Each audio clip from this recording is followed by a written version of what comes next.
comes from knowing that God only gives us what is in His will for us. Yan. So, binibigay po ng Diyos kung ano yung base sa kanyang kalooban. Ayan. And, importante po ito na matutunan natin sa pang-araw-araw nating ginagawa. So, una po, ano po ba yung God's will? Yan. Masasabi nga po, meron daw pong dalawang myth, yan, concerning God's will. Yan. Una, sabi daw, many people think that God's will for their life is super specific. Ayan. O sobrang specific na lahat sinasabi sa iyo ng Panginoon. Yan. Akala nila, bawat maliit na desisyon sa buhay, may isang eksaktong tamang sagot mula sa Diyos. Na para bang blueprint na dapat mong sundin. Na kung lumis ka ng konti, mawawala ka sa will of God. Ayan, inisip ng iba, Lord, gusto mo ba akong mag-aral sa ganitong eskwelahan? O gusto mo ba akong magtrabaho sa ganitong kumpanya? O ano bang dapat na sasakyan na bibilihin ko? Ayan, Toyota ba o Mitsubishi? Ayan. Pero para sa marami, ang tingin nila sa Diyos ay isang parang GPS, yan, na dapat sundin na bawat liko at bawat hakbang. So, kung lumiko ka sa maling direksyon, parang pakiramdam mo nawawala ka agad sa tamang landas. At kailangan mong i-reroute yung buhay mo. Pero kung yun nga yung pananaw ng isang tao, yan, baka kailangan nating basagin yung idea na yon. Yan. And, may plano nga po yung Diyos para sa atin. May layunin siya para sa buhay natin. Pero hindi ibig sabihin nito, bawat malilit na detalye, tulad ng anong brand ng toothpaste na ginagamit mo, anong bibilin mong soft drinks, Pepsi ba, o Coke, o anong iinumin mo, o anong bahagi ng isang sobrang striktong plano. So, mas interesado nga po yung Diyos sa uri ng tao na nagiging ikaw. Ayan. Kaysa sa eksaktong landas na tinatahak mo. Yan. Ang mahalaga kay Lord yan, ay kung paano nagmamahal, sumusunod, nagpapatawad at namumuhay ayon sa kanyang kalooban, araw-araw. So, ano man ang ginagawa mo sa buhay, yan. Kung saan ka man grocery mamimili, sa Everwin ba o sa Crystal. Ayan. Totoo, minsan ay may malinaw siyang leading. May mga pagkakataon na may mga malinaw na leading si Lord or decision sa buhay mo. And maaring sa panahon ng pananalangin natin or dun sa secret place natin, o sa pagbabasa natin ng Word of God, o dun sa mga payo ng mga Christian friends natin, yan. Dun siya na madalas na paminsan nagbibigay ng direction sa atin. Pero si Lord, hindi siya yung controlling. Hindi siya yung controlling puppet master na minamanipula niya lahat ng galaw mo. And, ayun nga, tandaan po natin, ang Diyos, hindi siya interesado sa pagkokontrol sa bawat segundo ng buhay mo.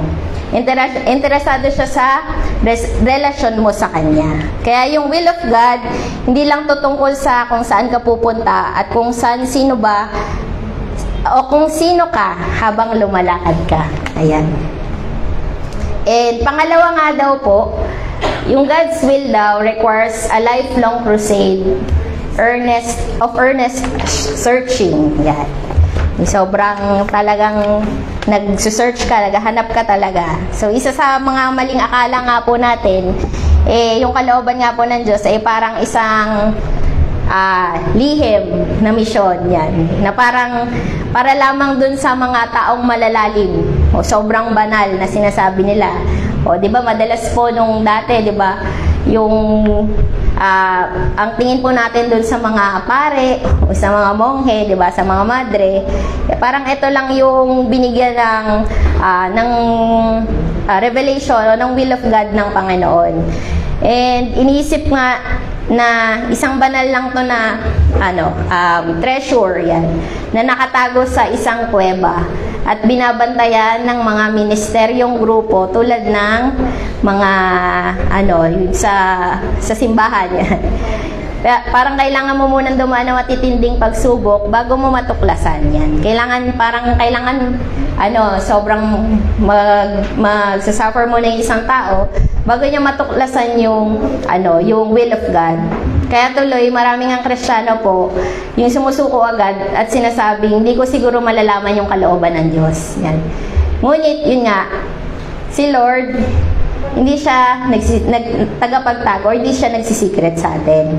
Hindi niya nilalayo yung pahirapan tayo para malaman natin yung kalooban niya.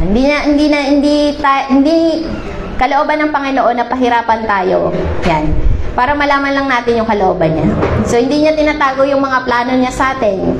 Gaya ng parang mga palaisipan ba sa atin kung ano yung will ni Lord sa atin. Sa halip, yung kalooban niya, pinapahayag niya sa pamamagitan ng kanyang salita o yung pagninilay natin ng mga salita. Tulad ng Biblia, ito yung isa sa way na makilala natin yung kalooban ng Panginoon sa buhay natin. So, kung tingin mo, ang hirap i-discover ng will of God sa buhay natin, ang hirap niyang i-search, hindi mo siya ma-search sa Google o hindi mo siya ma-search, hindi mabigay ng ChatGPT yung konkretong plano ng buhay ni Lord sa iyo. So, sa gabing ito nga po, ayan, isa-isayin nga po natin yung patungkol sa kalooban ng Diyos. And hindi po siya mahirap. Sabi nga po, hindi siya mahirap na mahanap yung kalooban ng Diyos. And kaya nga po, sabi nga po, di ba ni John, na si Lord, nakikinig siya sa mga prayers natin, di ba? Nagre-reveal siya ng mga dreams natin, di ba? Yung mga iyak natin sa Kanya, di ba? Isa yun sa mga part na pag-reveal ni Lord ng kalooban niya sa buhay natin. Kaya kapag naiintindihan nga po natin yung will of God, mas nagiging malinaw yung kung paano tayo nananalangin and kung paano tayo nagpe-pray, ayan. At dahil dito, di ba, mas nagiging bukas tayo o yung puso natin sa pagtanggap mula sa tugon natin sa Kanya. And hindi lang sa paraan na gusto natin, kundi sa paraan ayon sa Kanyang mabuti at ganap na plano. Di ba madalas nga po natin pinagpe-pray, maganap yung mabuti, kaaya-aya at lubos na kalooban ng Diyos sa buhay natin. Ayan, sige. So, unahin mo muna natin, ano ba yung kalooban ng, or what is the God's will for you in your life? Ayan, unang-una, it is God's will that you be saved. Sabi nga po sa 1 Timothy 2:3-4, for this is good and acceptable in the sight of God, our Savior, who desires all men to be saved and to come to the knowledge of the truth. So, kalooban ng Diyos na ikaw ay maligtas. Amen po ba? Amen.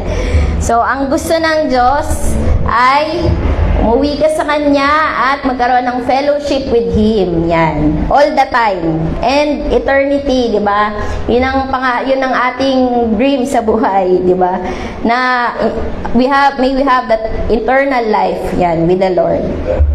And kung meron man isang bagay na kalooban ng Diyos sa buhay mo, at ayun yung sundin mo si Jesus, yan, na pinadala ng Panginoon or ng God the Father sa buhay natin, yan. So, ibig sabihin, walang sino man ang labas sa paanyaya ng Diyos. So, walang sino man na, walang range o walang coverage lang na dapat itong age lang yung masisave. Yung mga 1 to 30 years old o mga 30 to 100 years old lang. Walang ganon, di ba? Walang sino man ang labas sa paanyaya ng Panginoon. So, walang kasalanan masyadong mabigat, walang pusong masyadong matigas, at walang taong masyadong malayo para hindi siya maabot.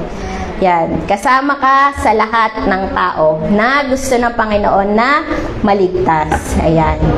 So, paminsan, di ba, tandaan mo kung mga leader nga po sa ministry, di ba, ano yung mga pinakaunang layunin natin? Hindi lang yung turuan ng tama, yung mga handle natin. O hindi lang basta i-guide sila, di ba? Kundi, akayin natin din sila sa pagkilala sa Panginoon. Yan. Minsan kasi, may may mga pagkakataon na sumasali lang tayo ng ministry.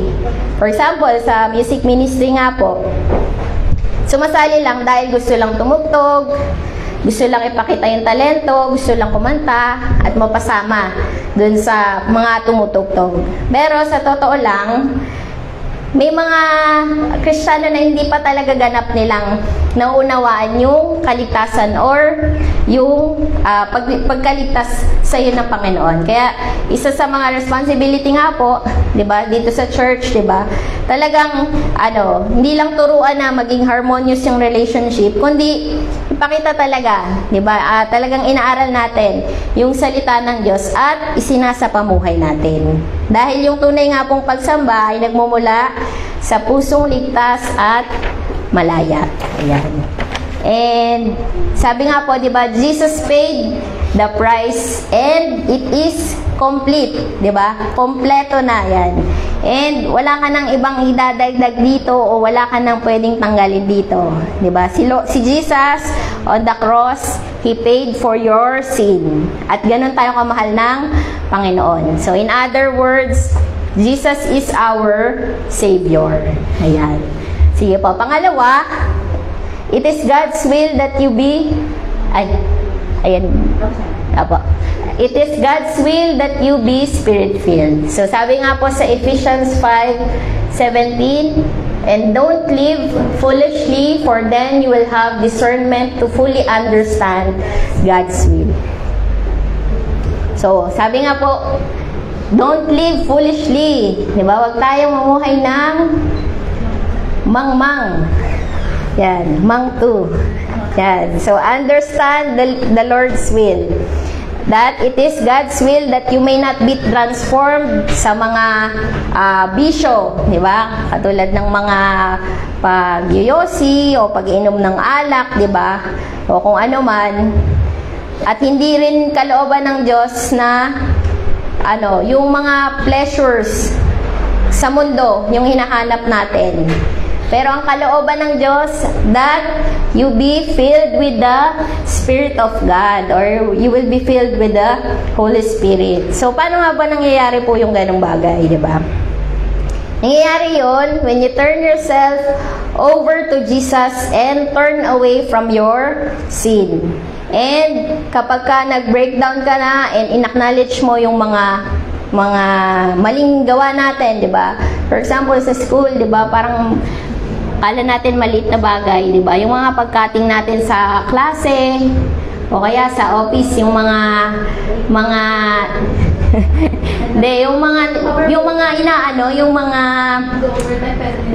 minapalitan yung in and out, late pala, pero 7:30 nilagay. Yan. 7:50 dumating, pero 7:50 nilagay. Tapos nag-undertime pa, pero 4:30 yung nilagay. Parang ganon. Ayan, di ba? And when you turn away from the sin in your life, kapag baptize tayo into Jesus and clothe yourself with His sacrificial garment of His crucifixion, and God sends His Spirit para ma-revert yung ating soul and to give you a whole new life. Ayan. So, kung niligtas ka nga ng Panginoon, yan, sabi, when God saves you, He transforms you from inside and out. And when you finally break down niya nga po sa mga rebel ways natin, si Lord, i-revert niya tayo, yung soul natin, para magkaroon tayo ng bagong buhay. The old has gone and the new has come. And yung change nga po, hindi lang basta sa inside, di ba? Mag-change tayo inside. Pero magre-reflect yun sa palabas nating, sa outside world. Yan. Ang mangyayari, katulad nga lang po, kahapon, sa circuit kasi ako nag-office. Yan. Tapos, meron kasi akong taon handle na Christian siya. Tapos, nagulat ako, nag-chat na lang siya sa akin, "Ma'am, ito po yung gusto kong gusto ko po talagang ma-save." Parang gano'n. Gusto niyang talagang, parang may desire siya na ma-sharean talaga. So, sabi ko, "Sige, mamaya usap tayo," sabi ko. So, alas 12 after ko kumain, matutulog sana ako para makaidlip ako. Pero lumapit siya. Sabi ko, sabi niya, mali pala yung oras na sinabi ko. Sinabi niya kasi 1 PM kami mag-usap. Sabi ko, sige, okay lang. Alas 12 pala ang gusto niya. 12 o'clock, sabi ko. Tapos, nilapitan ko siya, and yun nga, nag-usap kami, parang nagsabi siya sa akin ng mga desire niya na, Ma'am, ito gusto ko pong mag-share dito sa mga friends ko, dito sa office, ganyan. And sabi ko, recently kasi, di ba, nung nagde-devotion kami sa South Park, dahil sobrang busy na napaiba-iba yung schedule ko na hindi ko alam kung sa South Park ba ako, sa Alabang ba ako magre-report o sa Makati ba ako magre-report ngayong araw. Parang medyo natigil yung devotion namin. Saka madalas hindi kami kompleto. Pero nung time na yun, parang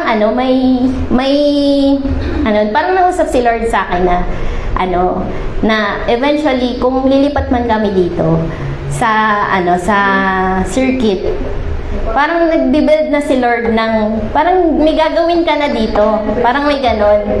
So may purpose na yung ganon. Kaya parang nagkaroon din ako ng desire na parang kahit every punta ko doon, parang pagpe-pray ko yung mga tao ko doon, and kahit ganon lang kasi parang nag-testimony din kasi siya sa akin na na parang, Mom, alam mo ba nung nakaraan, parang mingi siya ng, siguro gusto niya talaga ng kausap, ganyan. Nung nakaraan kasi 100 na lang yung pera ko.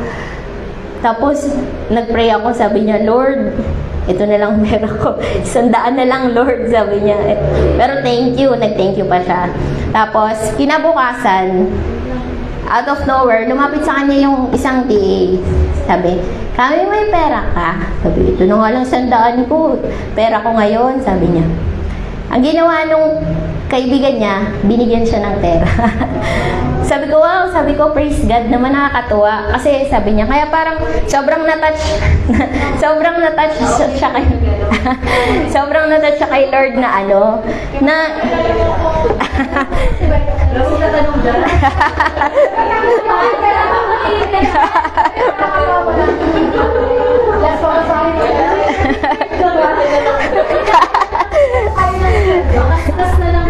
Ayan, sana nga ganun, no?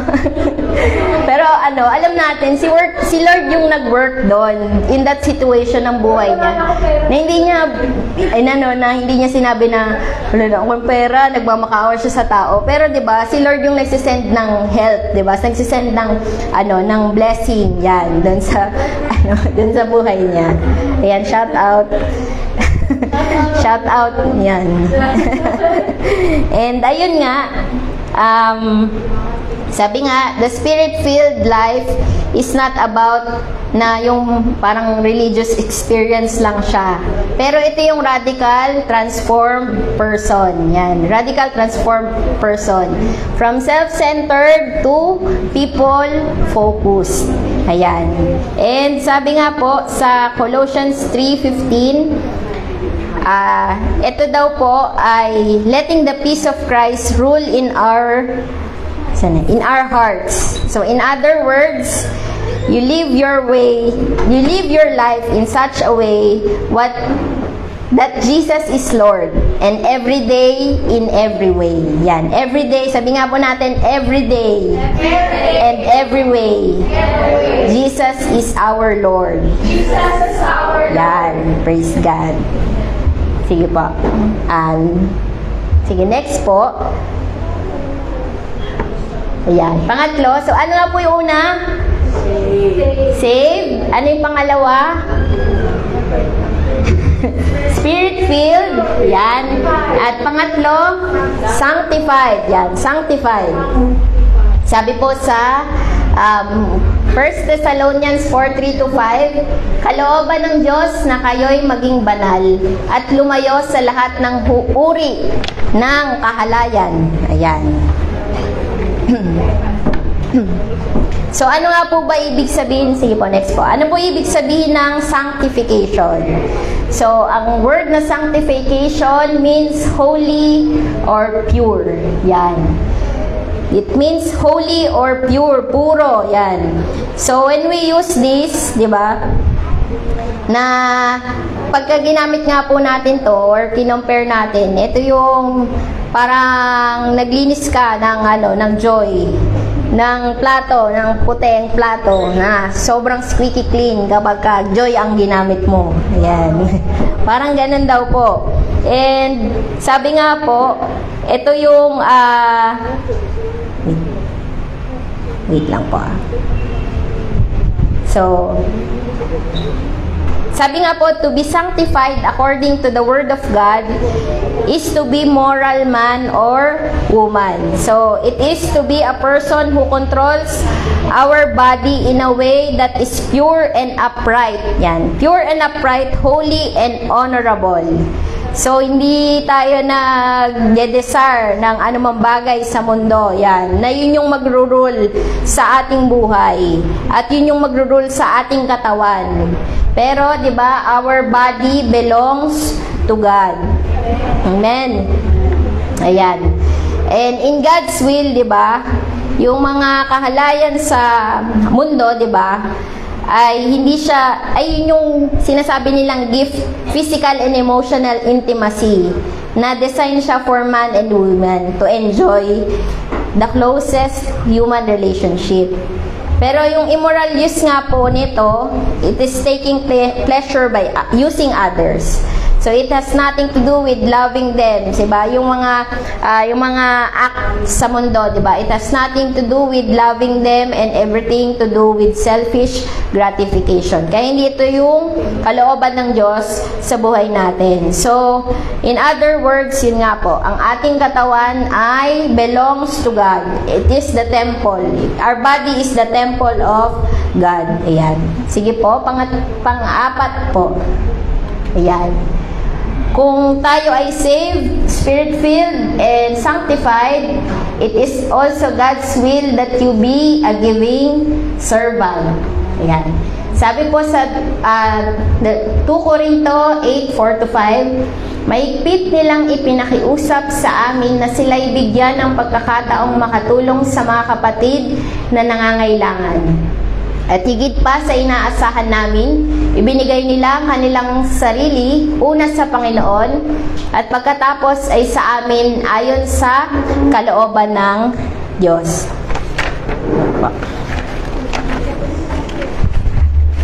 Ayan po. So, Jesus made it clear that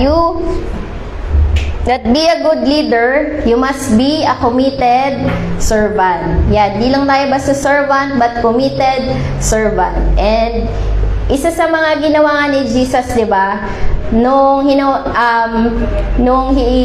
lumuhod siya para hugasan yung mga paa ng kanyang mga disciples. And pinakita niya nga rin po ito nung napako siya sa krus. Kaya sabi nga, di ba, isa din na kinomend ni Paul sa 2 Corinto 8:4-5, yung church ng Philippi to the people of Corinth, na good example sila na naiintindihan nila yung kalooban ng Diyos. And they give themselves first to the Lord and then to the church. So bago sila nagbigay sa church, binigay muna nila yung sarili nila sa Panginoon. And ito ay isa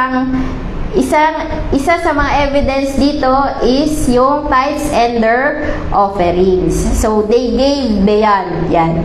Deserve ba natin yun? That we will give beyond of what anyone can expect, di ba?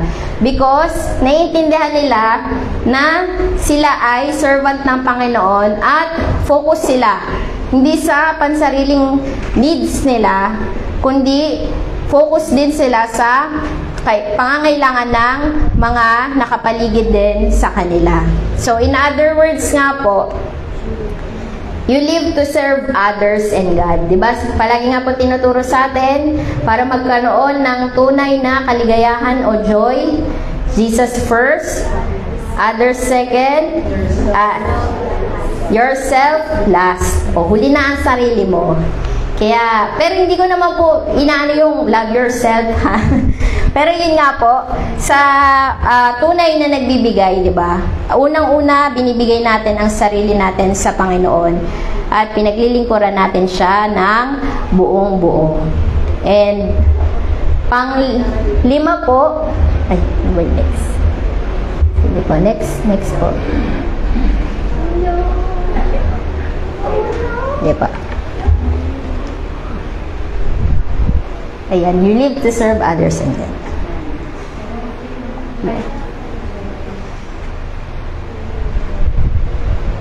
Ayan po. Panglima po, sometimes, o minsan, it is God's will that you suffer. Yan. Sabi sa 1 Peter 4:16 to 19, but it is no shame to suffer for being a Christian. Praise God for the privilege of being called by His name. For the time has come for judgment, and it must begin with God's household. And if judgment begins with us, what terrible fate awaits those who have never obeyed God's good news. Ayan. And ayun nga po. Sabi nga po, may mga occasions daw na si Lord may greater purpose siya para sa eternal kingdom niya, na ang comfort natin ay sa specific place, time and space. Yan. In such a way, yan. In such a time as this, yan. It may be that His will that we suffer for Him. Yan. Suffer for Him. And to do so is not a tragedy. Kasi may mga paminsan nga po, di ba, parang, sobrang makasarili na ng tao na inisip niya na, Lord, dami ko na ginawa sa'yo. Sobrang hirap na nga ako dito eh. Di mo pa nang binibigay ito. Di ba? May mga ganon. Or parang may mga panahon na pagkakataon na kina-question natin si Lord. Lord, bakit ko ba nararanasan to? Tanggalin mo na to, di ba? But sometimes, di ba, privilege yun sa atin para lumapit tayo sa Panginoon. And para masabi natin na, Lord, kailangan kita sa buhay ko, di ba? And yung greater good nga is often yung salvation of the very people who bring about our suffering. So, isipin nga po natin, di ba? Yung si Jesus, di ba? Parang di naman niya, kung iisipin natin, parang si Jesus, di naman gustong pumunta sa cross o mapako sa krus. Pero, ang pinag-pray niya, to the Father na, di ba, sabi niya, Lord, not my will, but yours be done, di ba? And He did that for the very people who sent Him to the cross, di ba? Ginawa niya yun para sa mga taong nagdala sa Kanya, sa pagpako sa Kanya sa krus. And we are called upon to suffer for the sake of God's eternal purpose and plans. We are only following the footsteps of, sige, next po. Sabi nga po, di ba? Sabi po. Sige po. Sige po, next po. Yan. Sabi, di ba? If we are called upon to suffer for the sake of God's eternal purposes, kung tayo ay tinawag para magdusa, para sa sake ng purpose ng Panginoon, for eternal purposes and plano niya, then we are only following in the footsteps of Jesus. Amen po. Amen. Ayan po. So, ayan po. Sige po. And sabi nga po, sige po, next po, yan sabi, meron lang po tayong 4 keys to stay on track sa kalooban ng Panginoon. Ito yung tinatawag natin God's Positioning System o GPS. Yan. Unang-una, total surrender. Pangalawa, Word of God. Ay, hindi ko napalitan. Pangatlo, Word of God. At pang-apat ay Word of God. Di ba? Masagana. Pasensya na po, hindi ko pa napalitan. Pero una po ay total surrender. Pangalawa, Word of God. Pangatlo, Word of God ulit yan.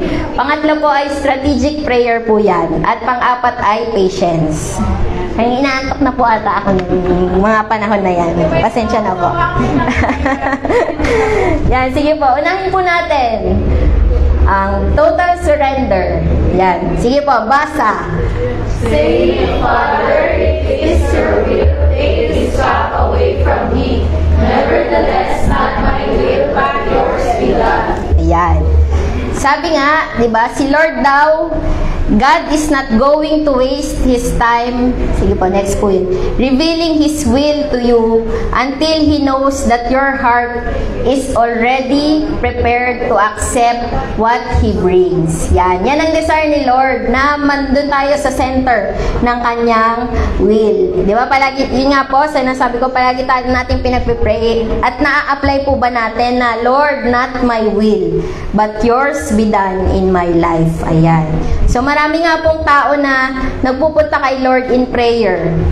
And hindi sila pumupunta para mag-ask in prayer na, Lord, yung kalooban mo yung mangyari sa akin. And ang gagawin lang nila, di ba, they are going with their will, di ba? Yung Lord, kumaga parang, Lord, di ba yung may video tayo sa sa family church, yung mahalaga ang lahat ng kamay na sa church yan. Diba? Hindi mo naman pwedeng sabihin na, Lord, ibibigay ko, ikaw nang bahala sa kanang kamay ko, basta ako nang bahala sa kaliwang kamay ko kung anong gusto kong gawin. Diba? Madalas may mga ganong pagkakataon o may mga ganon tayong panalangin na sinasabi natin half ng buhay mo lang ang ibibigay mo sa Panginoon. At yung other half, ako nang bahala doon. For example na lang, 'di ba, sa relationship nga, 'di ba, yun yung madalas nating sinasabi. Lord, ikaw nang bahala sa buhay ko. Basta yung pakikipagrelasyon ko sa aking boyfriend o girlfriend, ako nang bahala doon, 'di ba? Kung anong gusto kong gawin, ako nang bahala doon. Basta other aspect ng buhay ko, ikaw nang bahala. Ito, ako na ano dito, magna-navigate dito. Ayan.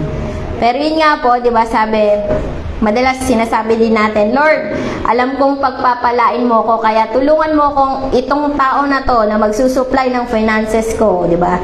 Pinag-pray mo, at para may makain ako. Pero sinasabi ni Lord, hindi ganito yun mag-work. So, it is for you to accept, di ba? Sabihin natin, accept the blueprint. Yan. Accept the blueprint of Jesus in our lives. Yan. Si Lord may blueprint siyang dinesign para sa atin. For example nga lang sa mga every aspect of your life, or your physical, emotional, sa mga finances mo, sa material, di ba? Even on your spiritual, yan. It is alright to have plans, di ba? Okay naman yun. Meron tayong plano. It is alright na yung desire mo ay may magde-desire ka ng mga bagay-bagay na gusto mong gawin. But, kapag ka lumapit ka sa Panginoon, kailangan willing tayo, o willing yung heart natin na maging soft na sasabihin mo sa Panginoon, Lord, I am coming to you weak in understanding. Hindi ko alam kung ano yung destiny ko sa buhay, pero I can only stand to depend on your wisdom. Diba? Sabi nga, si Lord ang ating firm foundation. Yan. And it is in your lights that I see light, therefore, di ba? Lord, reveal your will sa buhay ko. And kapag ka nakita ni Lord yung heart mo, na ready ka maniwala sa Kanya, and yung salita niya will come, di ba? If your heart is ready to believe, then His word will come. And ano nga ba yung basis natin? Diba? Ano yung basis natin? Na yung confidence natin na yung God's will, hindi siya i-destroy. O hindi i-destroy yung buhay natin. So, next po, diba? Alam natin yung verse na Jeremiah 29:11. Basa po. For I know the plans I have for you, declares the Lord, plans to prosper you and not to harm you, plans Yan. Alam mo ba kung bakit powerful to? Yan. Dahil kapag hindi ka lubos na nagpasakop kay Lord, o hindi tayo completely nag-surrender kay Lord, o tanungin mo kahit sino man na malalim na sa Panginoon, di ba? Na lumalakad kasama niya, di ba? Sasabihin nila sa'yo, yung will of God ay kadalasang kabaliktaran ng gusto natin. Pero, tila nga, sa mga gantong pagtitiwala, makikita mo na unti-unting nabubuo yung plano ng Diyos para sa'yo. At sa paglipas nga po ng panahon, di ba, pag tumingin ka na yung 10-year version o 5-year version ng sarili mo sa pagsunod sa Panginoon, at pagtingin mo pagtingin mo pabalik, di ba, masasabi mo, thank you Lord, kasi sumunod ako. Ayan. And dahil tayo madalas namumuhay nga po, si Lord, yung pag-operate niya sa buhay natin, di ba? Madalas, pag namumuhay tayo ayon sa laman, di ba? Yung mga desires natin, o yung mga inaasahan natin na karaniwang nagmumula sa flesh, o yung mga mababaw na mga knowledge natin. Diba? Pag dumating tayo dun sa kalooban ng Diyos, madalas, hindi to yung tugma dun sa gusto natin, diba? Pero yung will of God nga, laging connected to dun sa kanyang purpose, diba? Connected to dun sa plano ng buhay natin. At hindi lang para sa akin yon, hindi lang para kay Melay o para kay Zach, diba? Kundi yun yung plano ng Panginoon sa buhay natin.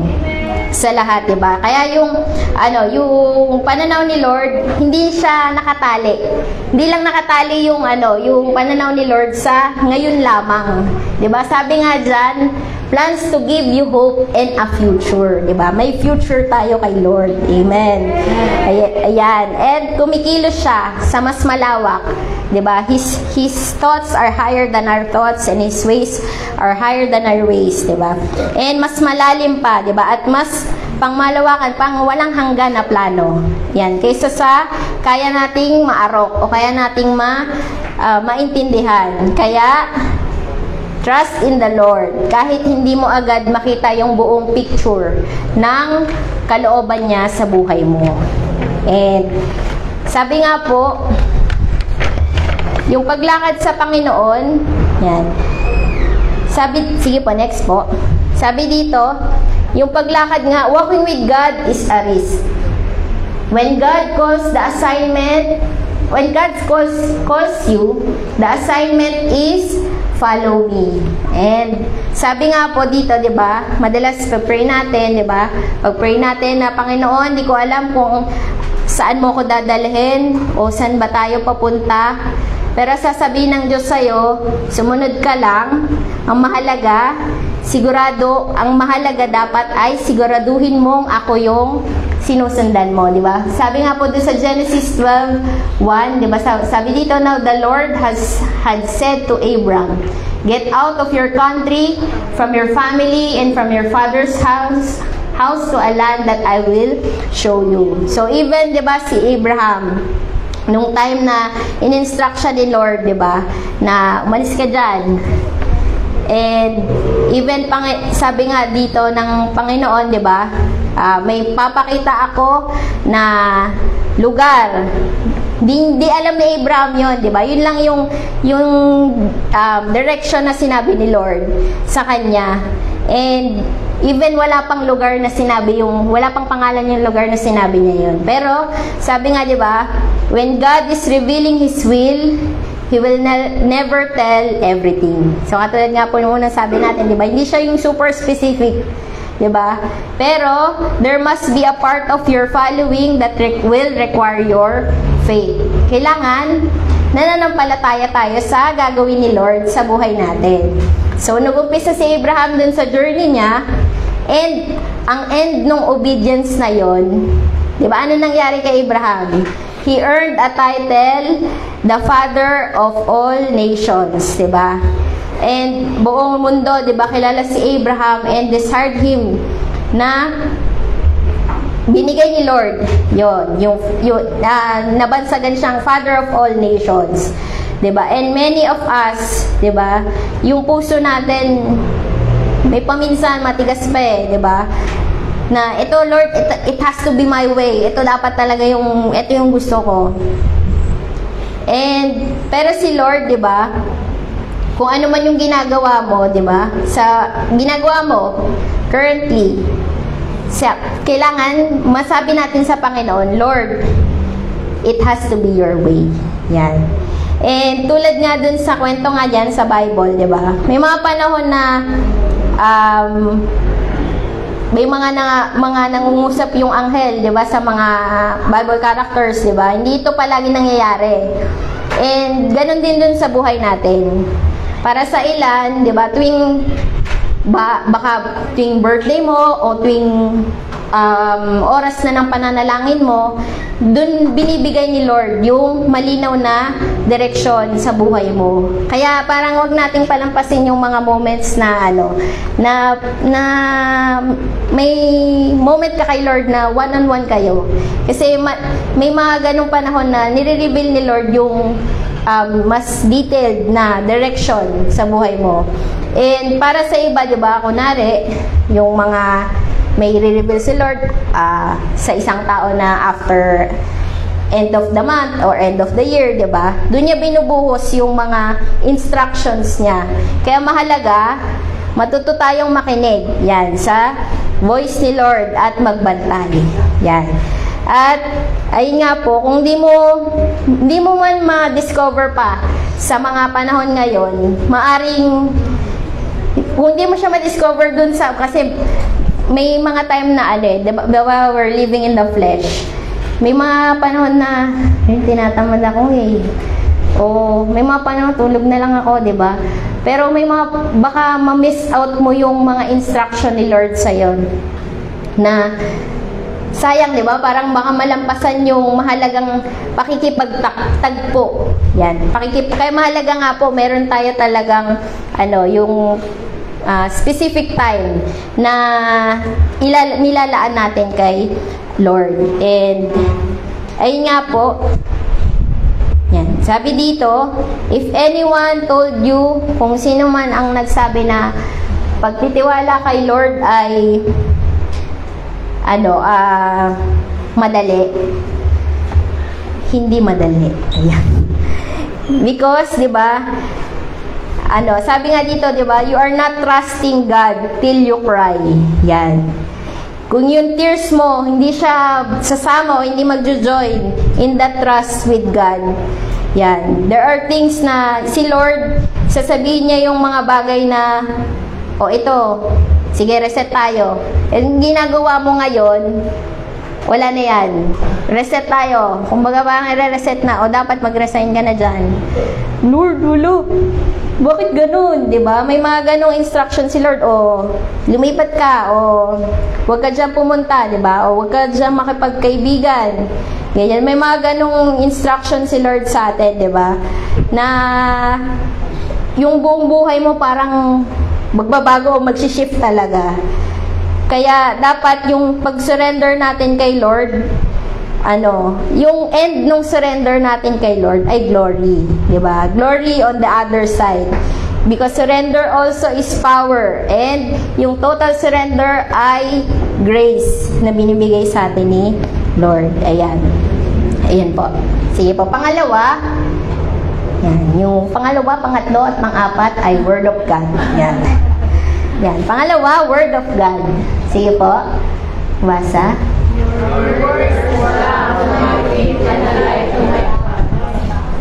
Ayan. Sabi nga po, your word is a lamp unto my feet and a light to my path. Ayan.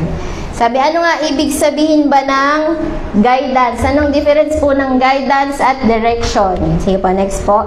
Sabi nga, yung guidance, yung sinasabing lamp unto your feet. Ang direction is the light unto your path. Yan. Yung direction, yan. Yung direction, parang ganito yon. For example, sasabihin sa'yo ni Lord, magsasabi siya sa'yo, ito dapat yung kunin mong kunin mong course. Dapat mag-nursing ka, ganyan. Direction yon, specific. Direct lang, yan. And yung guidance naman, hindi sinasabi ni Lord yung specific na course. Pero binibigyan kanya ng wisdom sa bagay na yon. Kunwari, sasabihin niya, piliin mo yung course na makakapag-serve ka sa iba. O kaya, gamitin mo yung gift mo na binigay ko sa'yo. Kunwari, kung magaling ka kung na-enhance mo yung pagtuturo mo, kumuha ka ng course na alam mong ma-enhance yung pagtuturo mo o yung pagiging creative mo, di ba? O isipin mo yung long term. Di ba? Ano ba yung career na pagka at the end of nag-college ka, di ba? Ano yung career na i-allow na mag-glorify ako? And kaya sasabihin ni Lord, wag mong sundan tong mga friends mo. Kaya pag-pray mo yung peace, yan, na meron ka, kung anong peace na meron ka. Yan, yun yung guidance na hindi siya exactly ano yung binigay, but yung guidance na maging wise ka. Yan, maging filled ka sa pananampalataya kay Lord. And yun yung guidance. And sabi po sa Hebrews, next po, sabi sa Hebrews 4:12, "For the word of God is alive and powerful. It is sharper than the sharpest two-edged sword, cutting between souls and spirit, between joint and marrow. It exposes our innermost thoughts and desires." Ayan. Yung word of God nga po, parang ito yung espada, di ba? Kaya ka na itong hiwain. Yan. Kaya nang hiwain at ilantad yung truth o yung katotohanan sa loob natin, di ba? Kung ano yung nasa puso natin. At higit sa lahat, kung ano yung nasa puso ng Diyos na gusto niyang ibigay. Di ba? Sa Old Testament nga po, kung familiar po kayo, di ba, yung ginagamit yung Urim and Tumim.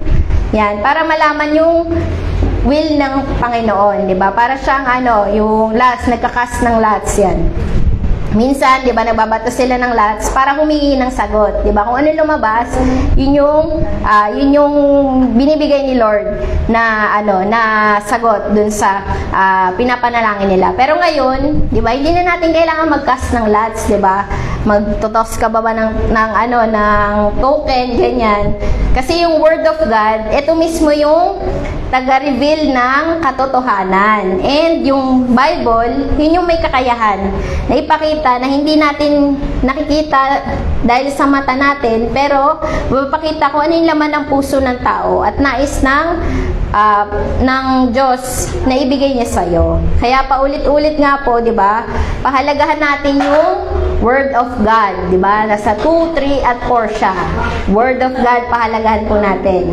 And ito ang susi para malaman natin yung will ni Lord sa atin, yung direction niya, and yung plano niya sa buhay natin. Kaya, itong yung book o yung Bible, di ba? Hindi, tinuturn niya yung mga ordinary men. Di ba sa Bible, maraming tinuturn niya yung ordinary men to signs, and wonders, di ba? When Jesus walked upon the earth, not even him ignored what was written. Kahit si Jesus, di ba? Nung bumaba siya, di ba? Hindi niya in-ignore kung ano yung nakasulat sa Bible. And sabi nga po, sa Luke 4:18-20, sige po, basa po. Mahaba.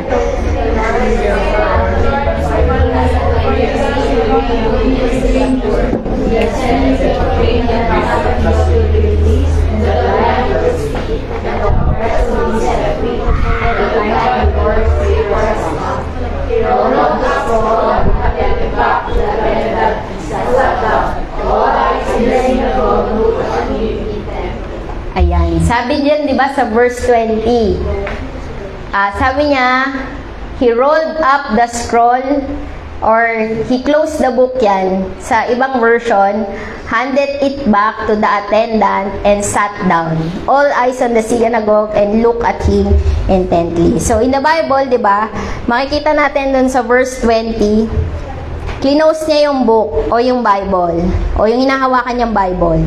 Diba? It described as book, hindi lang siya basta novel ba to o hindi siya ganon. Sinabi niya ito yung book, hindi siya magazine, di ba?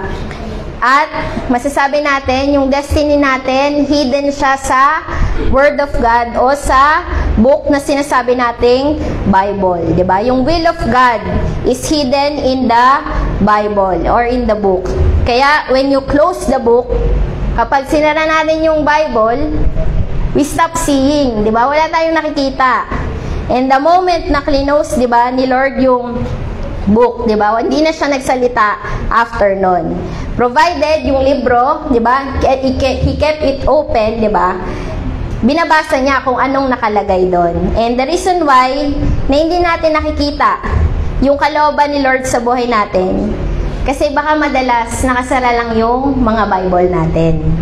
And yung Bible natin na binigay sa atin that we're di ba, we're mapalad tayo na mapalad tayo dahil sa Pilipinas, di ba, hindi siya katulad sa China na pinagbabawal talaga na na closed or nasa underground pa sila, di ba? Para lang makapag-praise o makapag-puri o makapag-worship sa Panginoon. And ayun nga po, may relationship between sight and discernment and opening the book. The Bible says, di ba, sabi, he opened the book and he found where it was written concerning him, di ba? That means, si Jesus, di ba, concern niya, or there is something here written concerning everybody. And assignment natin to take the Word of God and find where it is written concerning us. Kaya palagi po tayong magbasa ng Bible. Yan, i-desire po talaga natin na kahit anumang pagod, 'di ba? Parang sa pagpasok nga sa school, 'di ba? Parang naliligalig natin sa umaga, ang aga nating gumising, dami nating energy para makipagtsikahan sa mga kaklase natin. Pero after nun, pagka-uwi, parang pahinga na lang ako, di ba? Parang sana yung energy natin or even sa trabaho, yung energy natin na ginagawa natin every day, di ba? Sana same or mas higitan pa natin. I-desire natin na mas yung energy natin sa pagbabasa o pagninilay-nilay ng salita ng Diyos is mas mahigit pa doon sa ginagawa natin dito sa mundo. Ganun natin pahalagahan yung Word of God. And yung Word of God, nire-reveal niya yung ways ng Panginoon, di ba? Nire-reveal niya yung principle ng kingdom niya. And binibigyan tayo ng opportunity na maintindihan natin, di ba? Yung mga Bible characters, di ba? Kung ano nire-reveal ng Panginoon sa mga Bible characters. Na nafi-filter natin na kung ano masabihin ng iba, uy, mali yan, di ba? Pero if grounded tayo or rooted tayo sa Word of God, di ba? Kaya mong i-bluff yun, di ba? Hindi ka naman makikipag-debate o ano, pero alam mo kung ano yung totoo, di ba? Kaya malaman natin kung ano yung ways of God na may masabihin man yung iba o yung mga kaaway sa buhay natin, di ba? Alam natin, hold natin yung promises ni Lord at hold natin yung Word of God na alam natin kung ano yung tama sa dahil nagninilay-nilay tayo ng salita ng Diyos. Yan. Sige po, next po. Pangatlo, yan, strategic prayer. Strategic prayer. Yan. Strategic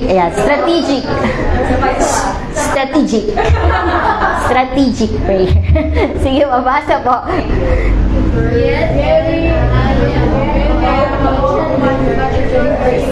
I will speak the words of wisdom, but not the kind of wisdom that belongs to the world, the rulers of this world. Alam, mahaba pala yan. Forgotten.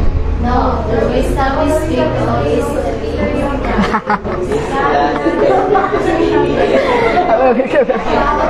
Intindihin nyo rin, ha? Intindihin nyo rin. But the rulers of this world are not of this world. If they had, they would not have crucified our Lord. Sige po, next po. Ako na lang po, sige po. That is what the scripture means when they say, no eye has seen, di ba? No ear has heard, and no mind has imagined what God has prepared for those who love Him. But it was to us that God revealed these things by His Spirit, For Spirit searches out everything and shows us God's deep secret. No one can know a person's thought except that person's own spirit, and no one can know God's thought except God's own spirit. And we have received God's Spirit, not the world's spirit, so we can know the wonderful things God has freely given us. Sige po, next po. Ay, wala na pala yan. Last na po pala yan. Sabi nga dito, particularly, sige, pabali na po.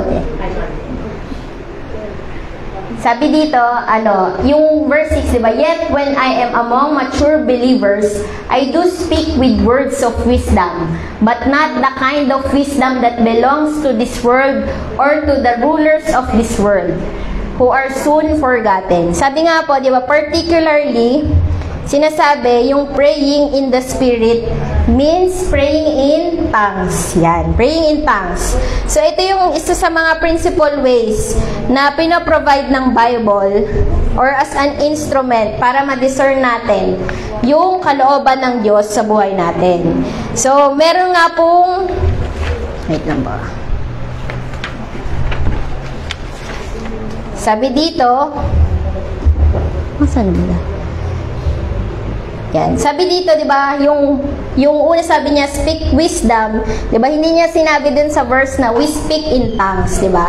Because ang ibig sabihin nga po, if we speak in tongues, it is the wisdom. Yon, wisdom ni Lord yon sa buhay natin. Kaya sabi speaking wisdom among them that are mature and perfect, 'di ba? Hindi niya sinabing speak in tongues. Yan. And sabi nga po dun sa buong verse na to, 'di ba? Si Paul, 'di ba, ang sinasabi niya speaking by the Spirit, that when believers begin to engage in praying, that is wisdom. So, ibig sabihin pala, yung pag-speak in tongues natin, that is wisdom na sinasabi natin o pinagpe-pray natin. Even though, 'di ba, it is hidden in a mystery. And, 'di ba, madalas nga po, 'di ba, nung Sunday sabi nga ni Ate Ruth, 'di ba, yung maganda na nakakapag-pray in the Spirit tayo kasi kung nagpe-pray tayo in our own language, naiintindihan ng demonyo. Pero if we speak in tongues, 'di ba, directly 'yon na napagpe-pray natin sa Panginoon. And yun nga po, sabi dito that kapag nag-engage nga tayo in prayer, 'di ba, with understanding, even praying in the Spirit, na-access natin yung hidden wisdom ni Lord. Ulitin ko po, kapag ka nag-engage tayo in prayer with understanding, kahit na nagpe-pray tayo in the Spirit, na-access natin yung hidden wisdom ni Lord sa buhay natin.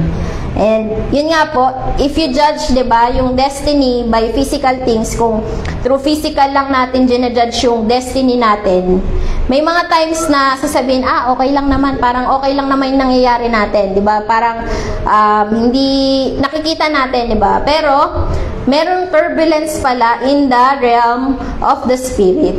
And hindi man to nagmamanifest pa, pero by the time na nagpray tayo in spirit, 'di ba?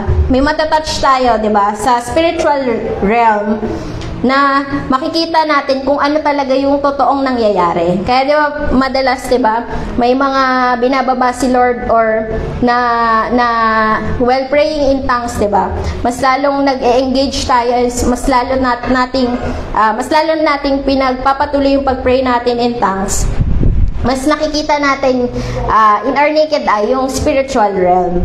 And in that way, 'di ba, pwede nating i-take advantage yun, knowing that knowledge and correct before mag-manifest yun, sabi. Before mag-manifest yung pangyayari na yun. Kaya mahalaga po na nakakapag-pray tayo in the Spirit. So, most of us, 'di ba, hindi natin, may mga nami-miss out tayo na paggising natin o nag-start tayo ng araw natin without praying.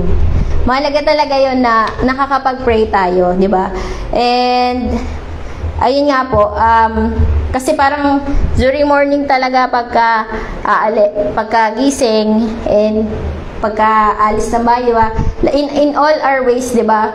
pag sa mga ginagawa natin, palagi tayo nagpe-pray. Madalas, di ba, very recently, ang daming mga aksidente sa daan, di ba? And naalala ko lang yung kwento ni Mama noon, nagpunta sila sa Zambales. 3 bus sila. And nung habang pauwi na sila, yung isang bus na accident, yung isa sa mga bus nila na aksidente. And nung time na yon, kaya nagka-aberya, late na siya nakauwi. Kinuwento niya sa akin, ang sabi niya sa akin, habang kinakwento niya, sinasabihan niya yung mga tao doon na hindi kasi kayo nag-pray bago kayo umalis. Kaya tuloy, yun nga, kumbaga parang ganun kahalaga yung prayer, di ba? Parang maintindihan mo na ganun kahalaga yung prayer, na when we pray, di ba, alam ni Lord, di ba, madalas natin pinagpipray, Lord, cover us with your blood, di ba? Every time na aalis tayo, lalo na yung mga pagbiyahe natin. Kasi ngayon, recently, ang daming mga aksidente, especially yung mga motor, di ba? Mga sumasalpok, ganun. Kaya, always natin pag-pray na, Lord, cover us with your blood, di ba? Lahat ng dadaanan namin, I plead the blood of Jesus sa lahat ng mga dadaanan, di ba? And even yung mga sinasakyan natin, ay pag-pray natin palagi, yun. And, ayun nga, ayun po. Sige po. Lastly, patience. Last word of God is patience. Yan. Sige po, basta po. For you have been of endurance, so that after you have done the will of God, you will receive the promise. Yan. So, sabi nga po, patience will reveal the will of God for you. And then, when you find that will, and do it, you will now obtain the promise. Yan. Kasi madalas may mga impatient tayong moment ng buhay natin na, Lord, gawin mo na to, ganyan, ganito, ganito. 'Di ba? May mga ganong prayer tayo. Pero when we have that patience, 'di ba, in us, i-reveal ni Lord kung ano yung will niya sa buhay natin. Kaya pala nangyari to, kaya pala ako pinag-antay ni Lord kasi ito pala yung blessing na matatanggap ko. And go ask anybody yan. Kung sino man gumawa ng ganito na anything worthwhile for God. Kunwari si Abraham nga, 'di ba, katulad si Abraham po, na he long waited for the will of God to manifest. Katulad nung magkaanak siya, 'di ba? Matanda na siya, nagkaanak siya, pero ayun nga, nag-wait siya for the will of God to manifest. But yun nga, most of the people hindi naiintindihan na tinatawag na patience of faith. And sabi nga po sa Hebrews 6:15, and so after he had patiently endured, he obtained the promise. Ito yung sinabi ni Lord kay Abraham. And there are many reasons na sometimes sa buhay ng isang mananampalataya, di ba? It may take a very long time for that will of God to be revealed to you. May moment ng buhay natin na ang tagal ng sagutin ni Lord yung prayer ko, di ba? Some of us, may mga season right now na nandun ka sa difficult situation ng buhay mo, pero Lord, ang tahimik mo pa rin. Nandito na ako sa moment ng buhay ko na nahihirapan na ako, pero bakit ang tahimik mo pa rin? Pero yung mga silence ni Lord na yon, hindi sinasagot ni Lord yung panalangin mo. Pero yung after nun, yung mangyayaring pagsunod natin or pagiging patient natin sa pagsagot ni Lord sa mga panalangin natin, magkakaroon ng glory. Yan, mag-excel yung glory after nun. Yun nga, sinasabi pa na, Lord, matagal ko na pinagpipray to. Yan, tinatanong ko si Lord, kung dapat ba ako manatili sa lugar na to or dapat ba ako umalis na dito. Tinatanong rin natin na dapat ko na bang iwan yung trabaho ko o dapat ba mag full time, pero parang tahimik si Lord, hindi siya nagsasalita. Yan.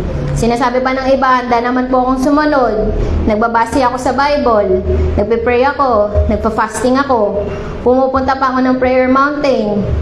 Umalis muna sa lahat ng distraction. Talagang sineseryoso ko to, Lord. Pero sa uli, nadi-disappoint pa rin sila. Diba? Parang walang sagot na kukuha. Nagtatanong pa rin, bakit ganito? Wala ba talagang sinasabi si Lord? Hindi ba siya nagsasalita?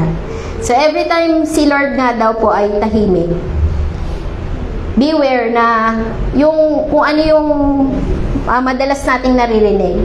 Kaya dapat alam natin yung voice ng Panginoon. Because dun sa mga desperate na moment natin na gusto nating makakuha o makareceive ng answer ng prayer ng answer sa Panginoon o marinig yung boses ng Panginoon para makita yung kalooban niya sa atin. Na umabot na tayo sa hangganan, di ba? Madalas ang kaaway will come, di ba? On that moment and magpapanggap na appear as an angel of light, di ba? Pero ayun nga, maging aware tayo doon. Ma-discern natin ano yung boses ng Panginoon sa buhay natin. Kaya maging careful tayo sa mga ganitong experiences kasi ito yung mga nagde-destroy sa atin. And totoo na experience, powerful po yan, di ba? Parang sabi nga, di ba, experience is the best teacher. Pero, ang powerful lang ang experience kung nakabase ito sa wisdom ni Lord. And, yun nga po, sige po, next po, sabi dito, you must obtain grace, di ba? You must obtain stamina from God to be persistent on His will. So, may mga bagay na hindi natin nagagawa to o nauupuan natin to o uupo lang tayo until yung word ni Lord ay bumaba sa atin. Kaya, huwag tayo mag-hurry dun sa season ng buhay natin na baka mamaya ma-miss out na natin kakamadali natin.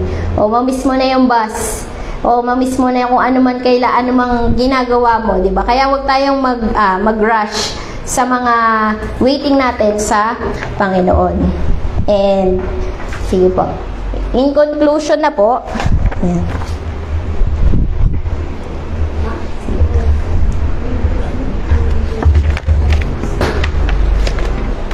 Sige po, next po.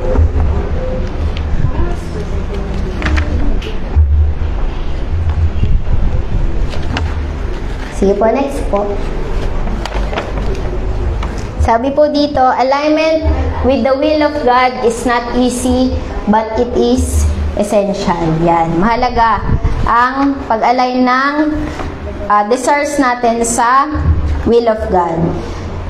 It may cause us discipline, di ba? Pruning. O talagang napuprune ka dito, nag-grow ka dito, and sacrifice. It may break your pride, di ba? Stretch your patience. Nasa-stretch yung mga pasensya natin. And even may mga panahon na dinedemand to yung kailangan talagang humagulgol, umiyak tayo sa Panginoon. Pero in the end, di ba? Sabi nga po sa Romans 8:18, it reminds us the sufferings of this present time are not worthy to be compared with the glory that shall be revealed to us. Amen po. Yan. Amen. So, it may require death sa buhay, yung kumbaga parang yung not our will, di ba? It may require yung mga ganong bagay, di ba? Yung commitment natin, di ba? Yung tears natin. Pero, at the end, there is glory. Yan. There is glory na mangyayari. And, sige po, next po. Sabi nga dito, are you living within the will of God?